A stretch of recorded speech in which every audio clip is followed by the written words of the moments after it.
न लभते ऊपर यदह लभते अनंत सुपर काले न सर्वत्र गंभीर।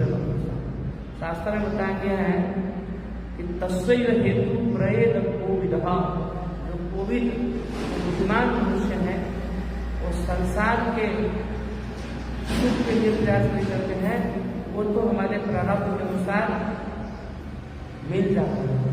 जिस प्रकार हम दुख के लिए प्रयास नहीं करते हैं उसी प्रकार हमको सुख भी मिल जाता है। लेकिन अपने क्रियमान कर्म के माध्यम से, अच्छे सत्कर्म से अत्याहार न करके, ज्यादा संसार के भोग के लिए प्रयास न करके, हमेशा धर्म के राह पे, धर्म नियम विधि के अनुसार अपने क्रियमान कर्म को भी, वर्तमान कर्म को सुख दुख में समान होते हुए जो कार्य करते हैं उसको बोलते क्रियमान कर्म। आपको गुस्सा आएगा, गुस्सा आने के बाद आप क्या रिएक्ट कर रहे हैं, आप उसको सहन कर रहे हैं, इसको रिस्पॉन्स करके रिएक्ट कर रहे हैं, इसी को क्रियमान कर्म।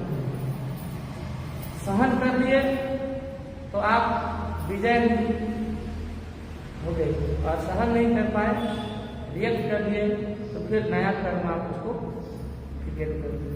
तो पहले से अप्रारब्ध रूप में कुछ ऐसा कर्म जो है जो अभी तक आपको मिला नहीं है, लेकिन अच्छा क्रियमान कर्म करके, भक्ति करके हम अपने प्रारब्ध को, अप्रारब्ध को भी नष्ट कर सकते हैं।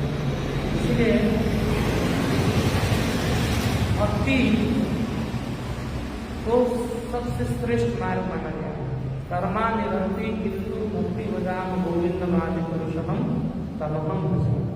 कर्म का ये जो बंधन है इसको निर्भंति बोलते हैं, दहन करते हैं, अग्नि रूपी भक्ति से इसको हम जला सकते हैं। समझ रहे हैं मेरे बात? इसीलिए गोविंद को भक्ति कीजिए और प्रारब्ध अप्रारब्ध को पूर्ण रूप से नष्ट कीजिए। और अंत में हमको तो प्रेम चाहिए। संसार के काम सुख क्षणिक सुख है, कुछ समय तक सुख देगा, फिर मन में ये वो करते करते फिर अंत में अगर भक्ति नहीं किया तो कुत्ता बिल्ली का जोली मिलेगा। और ठीक है, कुछ अच्छा कर्म किया तो फिर इसी संसार में आके फिर से ABCD शुरू करना पड़ेगा।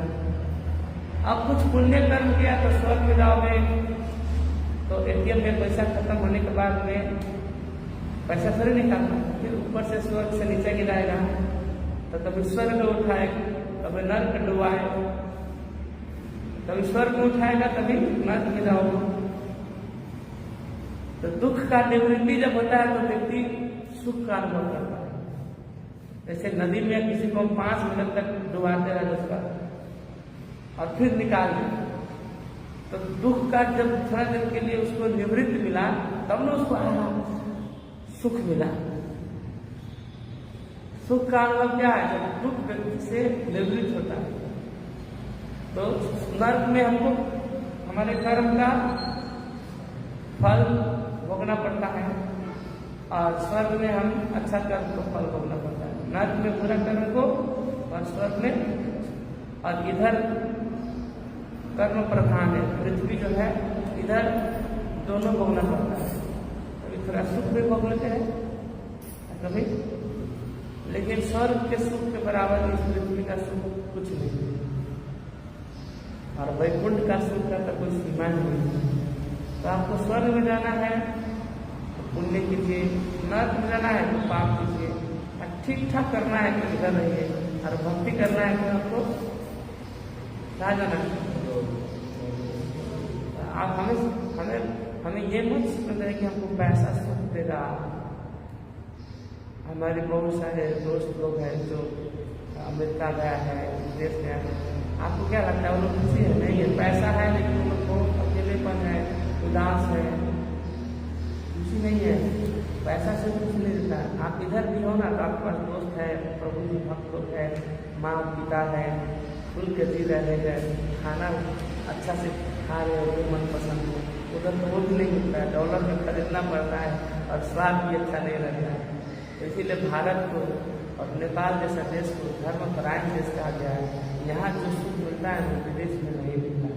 इधर इधर पारिवारिक स्नेह मिलता है, इधर तो पारिवारिक स्नेह नहीं है। माता पिता कहा गया पता नहीं, बाल बच्चों को माता कितना विवाह किया, बाप कितना विवाह किया, अकेले रहना पड़ता है।